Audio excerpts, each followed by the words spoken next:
Hello everyone, welcome back to my channel doctor Bhavna special education. आज मैं सभी rehabilitation professionals के लिए या फिर जो हमारे डिप्लोमा, बीएड और एमएड लेवल के स्टूडेंट्स हैं जो अभी कोर्स को कर रहे हैं या जिन्होंने कर भी लिया है, उन सभी स्टूडेंट्स के लिए और प्रोफेशनल्स के लिए मैं आज की एक इम्पॉर्टेंट वीडियो लेकर के आई हूँ। और जो मेरा आज का टॉपिक रहेगा उसमें मैं आप सभी स्टूडेंट्स को फुल इन्फॉर्मेशन दूंगी अबाउट आरसीआई रजिस्ट्रेशन। बहुत सारे स्टूडेंट्स की मुझे क्वेरी आ रही थी कि मैम आप ऐसी वीडियो बनाए जिससे हमें पता चले कि आरसीआई रजिस्ट्रेशन क्या होता है, क्यों जरूरी होता है, कब इसको करना जरूरी रहता है या हम कब अप्लाई कर सकते हैं, और इसी के साथ साथ डॉक्यूमेंट्स कौन कौन से हमें लगाने जरूरी रहते हैं, हम लोग ऑनलाइन वे में कर सकते हैं या ऑफलाइन मोड में कर सकते हैं।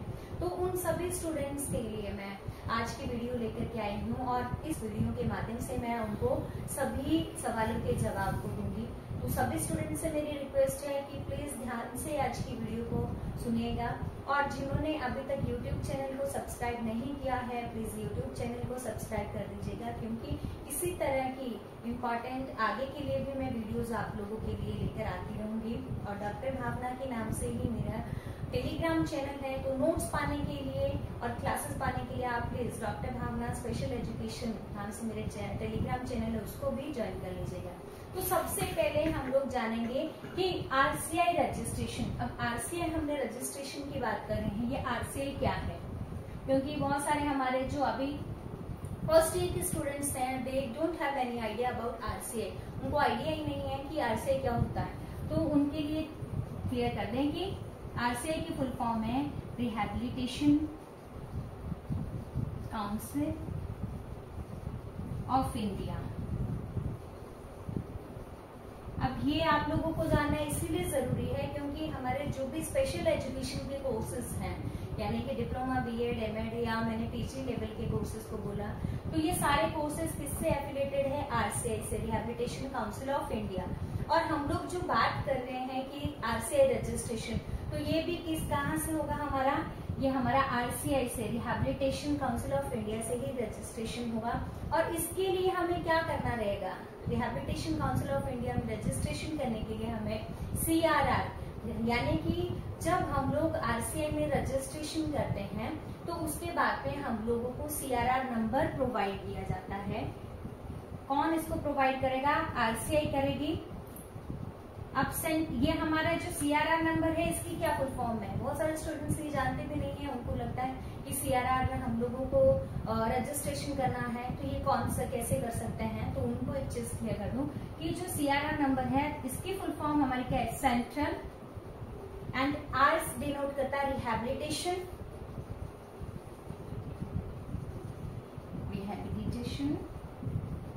रजिस्ट्रेशन। आप लोगों को यदि कहीं पूछा भी जाता है, ये फुल फॉर्म भी डिप्लोमा लेवल पे पूछी जाती है, तो क्लियर होना बहुत जरूरी है।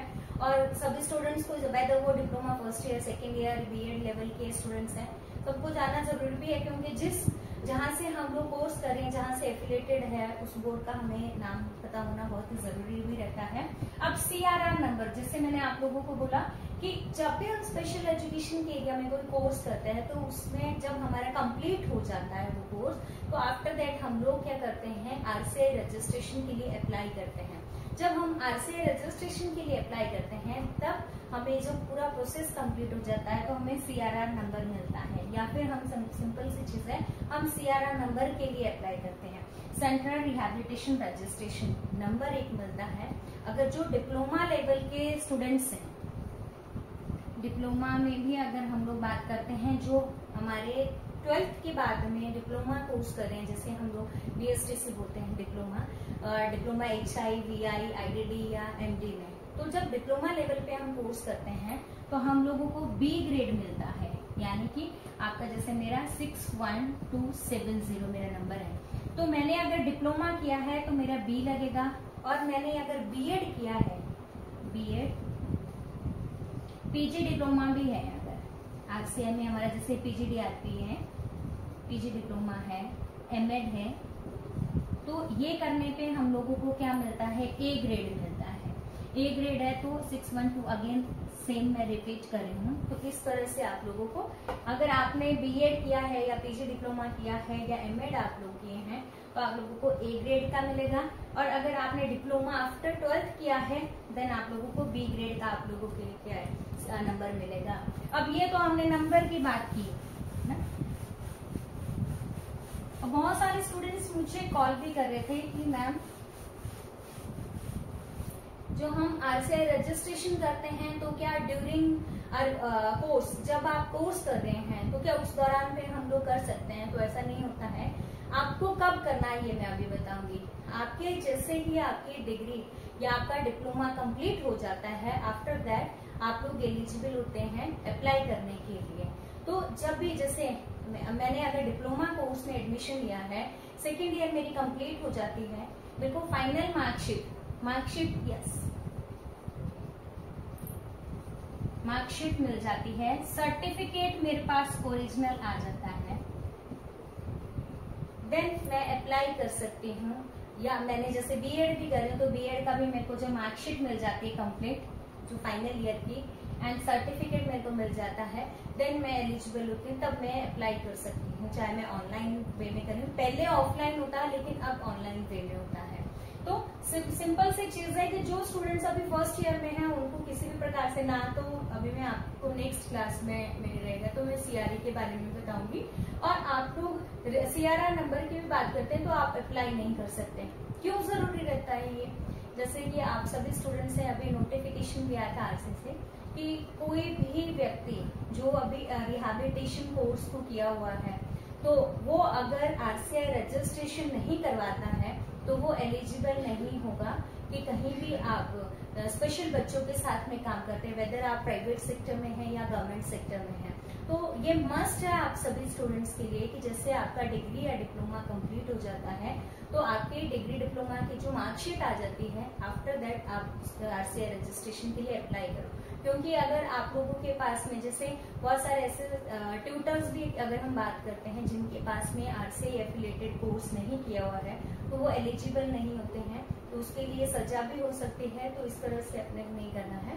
तो हमें जैसे हमारा कोर्स कंप्लीट हो जाता है तो हम लोग अपने जो भी हमारा आरसीआई रजिस्ट्रेशन का प्रोसेस है उसको हम लोग कंप्लीट करते हुए हम लोग उसके लिए अप्लाई करते हैं। इसकी फीस क्या है? अब अगर हम लोग बात करते हैं कि फीस की, तो सभी स्टूडेंट को मैं एक चीज क्लियर कर दूं कि इसकी फीस जो रहेगी 1000 रुपीज रहती है। 1000 रुपए आपको देना रहेगा। जैसे मैंने आप लोगों को बोला कि एप्लीकेशन के लिए मोड क्या रहेगा आपका, तो आपका ये ऑनलाइन रहेगा। पहले की अगर हम बात करते हैं तो ऑफलाइन होता था, यानी आपको जितना भी प्रोसेस है, जो भी सर्टिफिकेट है, जो डॉक्यूमेंट्स अभी आपको मैं बताऊंगी वो सारे आप लोगों को ऑफलाइन यानी स्पीड पोस्ट के माध्यम से आरसीआई के जो लेटर्स था वहां भेजने पड़ते हैं। लेकिन अब आपका ऐसा नहीं है, आपको आरसीआई के पोर्टल पे जाकर के, आरसीआई के रजिस्ट्रेशन के पोर्टल पे जाकर के आप लोग अप्लाई कर सकते हैं ऑनलाइन। और इसके लिए आपको जो भी डॉक्यूमेंट्स मांगी जाएंगे उसकी आपको पीडीएफ बनानी पड़ेगी स्कैन करके, और उसको अपलोड करना रहता है, और जो फीस है वो भी आप ऑनलाइन मोड में पे कर सकते हैं। तो इसकी फीस क्या रहेगी आपकी 1000, और ये ऑनलाइन आप लोग अप्लाई कर सकते हैं।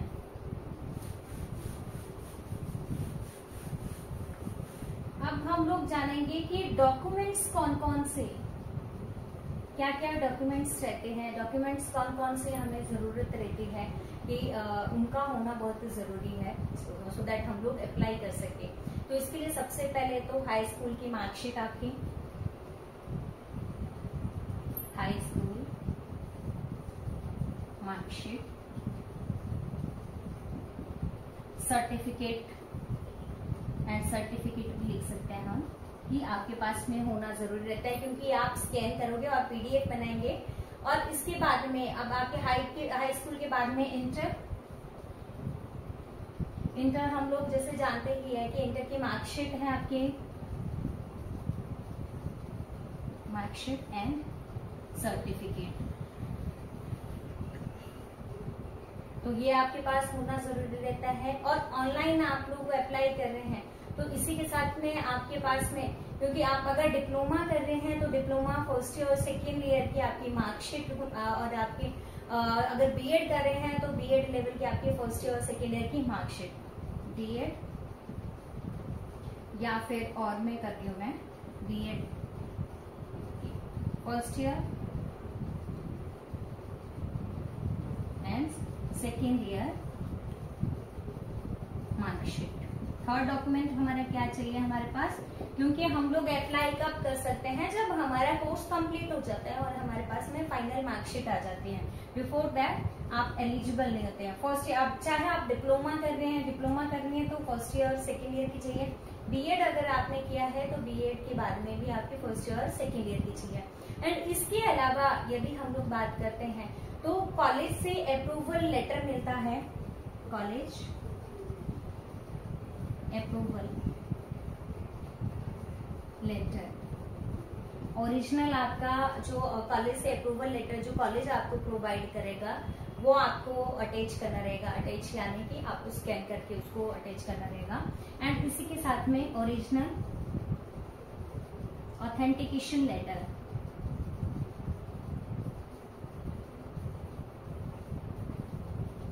ये भी आपका कॉलेज ही आपको प्रोवाइड करेगा। ऑथेंटिकेशन लेटर आपको जो ओरिजिनल रहेगा उसको भी आपके कॉलेज से आपको मिलेगा जब आपका डिप्लोमा बीएड हो जाता है। इसके बाद में आधार कार्ड, आधार कार्ड आपको नंबर उसमें ऐड करना रहता है। तो आधार कार्ड अगर आपके पास होगा तो आप उसमें इजीली आपको जब डिटेल मांगी जाएगी तो इजीली आप भर सकते हैं। तो ये सारे इंफॉर्मेशन आपके लिए उस टाइम पे आपके पास में डॉक्यूमेंट्स होना अति आवश्यक रहते हैं। वैसे आप डिप्लोमा बीएड या कोई भी आपने रिहैबिलिटेशन का कोर्स किया है। अब अगर हम लोग बात करते हैं कि जैसे मैं आपको बताया भी कि आरसीआई के रजिस्ट्रेशन के पोर्टल पे जाकर के आप लोगों को अप्लाई करना रहेगा। अब स्टूडेंट्स को ये भी रहता है कि मैम हम लोग तो बीएड जनरल में किए लेकिन हम लोगों को तो ऐसा कुछ नहीं करना रहता है। तो जनरल बीएड अगर हम लोग करते हैं तो जनरल बीएड में आप लोगों के लिए लाइफ लॉन्ग वैलिड रहता है, लेकिन इसमें ऐसा नहीं है। आपको हर 5 वर्ष में, यानी कि जैसे मैंने ये कोर्स किया, मैंने आरसीआई रजिस्ट्रेशन कर दिया तो मेरे को हर 5 साल बाद उसको रिन्यू कराना पड़ेगा, रिन्यूअल कराना रहता है जो मस्ट रहता है। क्यों जरूरी रहता है, क्योंकि हमारे आरसीआई एफिलिएटेड कोर्सेज दिया हमें जो हमारे स्पेशल एजुकेशन के बच्चे रहते हैं, चिल्ड्रन विद स्पेशल नीड्स, उनके साथ काम करना रहता है। तो हमें जो भी करंट प्रैक्टिसेस हैं, हमें नॉलेज जो भी अपना नॉलेज है उसको अपग्रेड करने की जरूरत रहती है। क्या क्या करंट सिनारियो चल रहा है तो उसके अकॉर्डिंग हमें अपने आप को अपडेट रखना बहुत ही जरूरी रहता है। तो इसीलिए जरूरी रहता है कि जो हमारा आरसीआई रजिस्ट्रेशन है उसके लिए जो हम सीआरआर नंबर है उसको हर 5 वर्ष में उसको हम लोग कह सकते हैं कि रिन्यूअल कराना जरूरी रहता है। तो सिंपल सी चीज है कि हम आरसीआई एफिलिएटेड कोर्स को करेंगे ओनली 5 इयर्स के लिए ही वैलिड रहता है। और 5 अब जब हमारा ये हमने जैसे सपोज कीजिए कि आपने रजिस्ट्रेशन 2024 में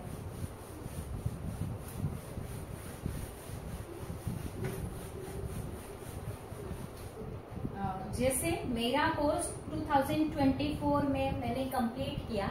अभी जो हमारे स्टूडेंट्स पास आउट होंगे उन स्टूडेंट्स के लिए बता रही हूँ।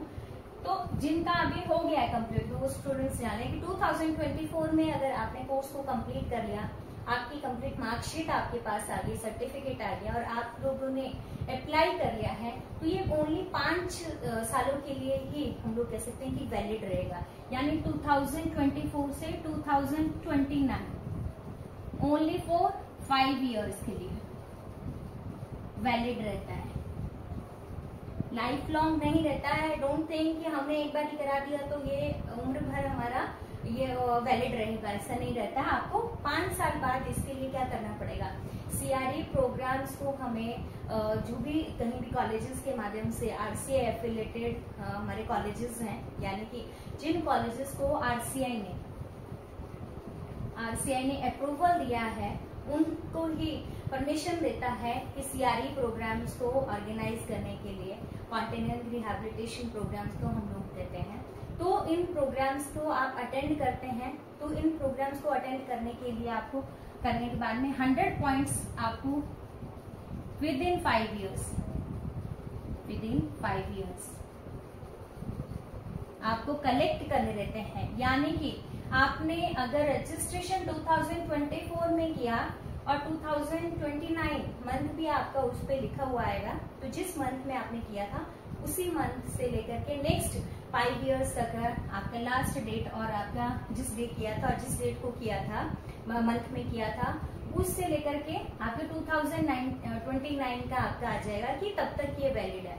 अब आपने एक बार ही तो करा दिया, लेकिन नेक्स्ट आपको 5 इयर्स के लिए आगे भी अप्रूव उसको अपडेट करना रहेगा या रिन्यूअल करना रहेगा।